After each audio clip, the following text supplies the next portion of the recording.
salam di depan rumah Pok Saro. Yang jawab salam semoga tahun depan berangkat umroh.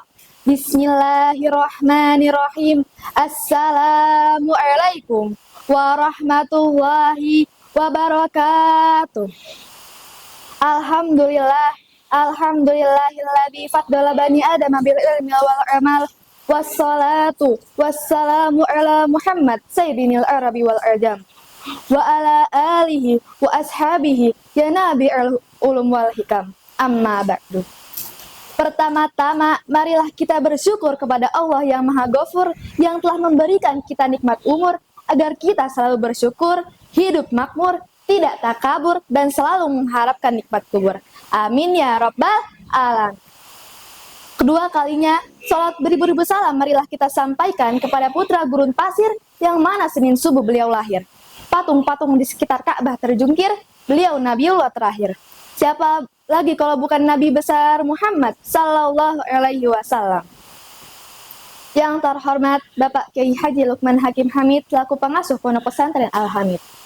Yang terhormat Ibu Nur Hasanah MPD selaku Kepala Madrasah Sanawiyah Al-Hamid.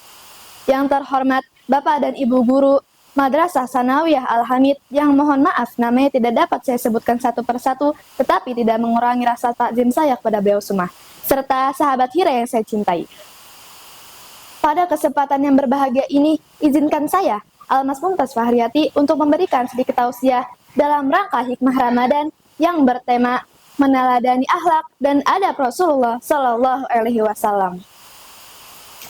Sahabat Hira yang saya cintai, sebagaimana telah kita ketahui bahwasannya Allah telah berfirman dalam Al-Quran surat Al-Ahzab ayat 21 yang berbunyi A'udzu billahi minasyaitonir rajim. Bismillahirrahmanirrahim. Laqad kana lakum fi Rasulillahi uswatun hasanah. Uswatun hasanatul liman kana yarjullaha wal yawmal akhir wa dzakarallaha katsira. Yang artinya sesungguhnya telah ada pada diri Rasulullah itu suri tauladan yang baik bagimu, yaitu orang yang mengharapkan rahmat Allah dan hari kiamat, dan dia banyak mengingat Allah dalam segala aktivitas kehidupannya, tutur katanya, sopan dan tingkah lakunya, sopan santunnya, cara berpakaiannya, dan semua merujuk pada apa yang diajarkan oleh Rasulullah. Betul apa betul? Sahabat Hira yang saya banggakan, kita sama Nabi itu bedanya sedikit. Kalau Nabi sedikit makannya, kalau kita sedikit-sedikit makan. Kalau Nabi sedikit tidurnya, kalau kita sedikit-sedikit tidur.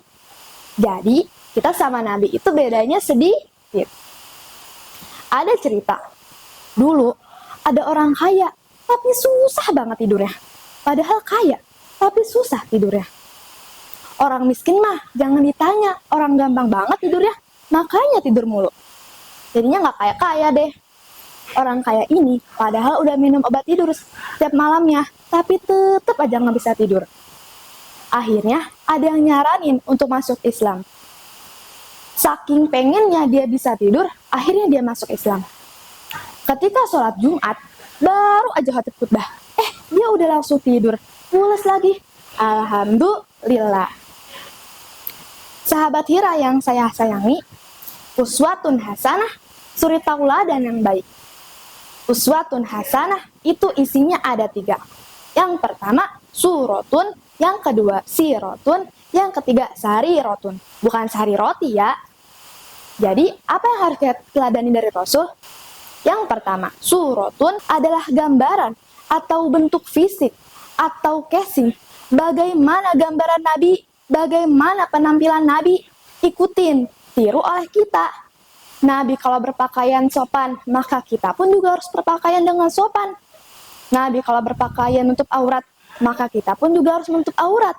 Kalau tidak menutup aurat, berarti tidak sopan. Di zaman sekarang, ngeliat ketek orang sama ngeliat ketek ayam, gampangan ngeliat ketek orang. Betul apa betul? Yang kedua, sirotun adalah sejarah hidup seseorang. Bagaimana kita mau meneladani Nabi, sedangkan kisah perjalanan hidupnya aja kita tidak tahu. Makanya, pelajarin sirahnya. Bagaimana Nabi sejak kecil, bagaimana Nabi ketika remaja, bagaimana Nabi ketika dewasa, bagaimana Nabi bergaul, bagaimana Nabi bersosialisasi, dan bagaimana Nabi berinteraksi dengan sesama. Makanya, pelajarin sirahnya, baru kita bisa meneladani Rasul. Betul apa betul? Yang ketiga, sariratun adalah kesenangan atau hal yang disenangi oleh Nabi. Apa yang membuat Nabi senang, maka kita pun juga harus senang. Dan apa yang menjadi kesenangan Nabi, maka itu pun menjadi kesenangan kita. Di dalam kitab Sohihul Ibad, kesenangan Nabi itu ada 3. Yang pertama, ketenangan dalam sholat. Makanya, kalau sholat itu tenang, jangan buru-buru, kayak mau dikejar kereta aja. Yang kedua, memakai wewangian. Jangan kondangan doang yang wangi, di rumah bau rendeman. Yang ketiga, istri yang solehah. Sekian tausiah yang dapat saya sampaikan, kurang lebihnya mohon maaf. Pisau diasah di pagi hari, bawa ke kebun untuk membabat. Berakhir sudah tausiah ini, semoga bisa memberi manfaat. Wallahu muwaffiq ila aqwamit thoriq. Wassalamualaikum warahmatullahi wabarakatuh.